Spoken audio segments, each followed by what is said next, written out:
عشق ریگستان قسط نمبر 9۔ اگر ویڈیو پسند آئے تو چینل کو سبسکرائب کریں اور لائک ضرور کریں۔ زویا: ہر کوئی اتنا قسمت والا کہاں ہوتا ہے؟ اب آپ سوچ لیں، قسمت آپ کے دروازے پر ہے، اسے دھکا دینا ہے یا قبول کرنا ہے؟ یہ کہہ کر زویا اٹھ کر چلی گئی، دروازے کے پاس پہنچ کر رکی اور بولی اگر آپ کا کبھی موڈ بنے تو مجھے کال کر لینا۔ یہ کہہ کر زویا چلی گئی۔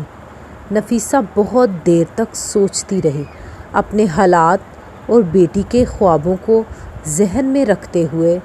آخرکار اس نے زویا کو کال کر دی۔ اگلے دن سیرت کی آنکھ کھلی تو 11 بج چکے تھے۔ زویا کمرے میں داخل ہوئی، اس نے بہت پیارے کپڑے پہن رکھے تھے۔ سیرت جلدی سے اٹھ کر بیٹھ گئی۔ اتنی دیر تک کون سوتا ہے؟ یہ تمہارا لباس ہے، جلدی تیار ہو جاؤ، زویا بولی۔ سیرت حیرت سے، کیا ہوا؟ اور تم اتنی تیار کیوں ہو صبح صبح؟ اتنے میں علی کی آواز آئی، کیونکہ تمہارے گھر میں فنکشن چل رہا ہے اور تمہیں پتہ ہی نہیں؟ سیرت نے نظریں دہرائی تو علی صوفے پر بیٹھا تھا۔ علی کو دیکھ کر سیرت کے تو ہوش ہی اڑ گئے۔ سیرت ہکلاتے ہوئے بولی،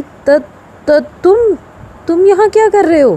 سیرت نے آنکھیں بند کر لی، نہیں، یہ خواب ہے، میں جلدی اٹھ جاؤں گی۔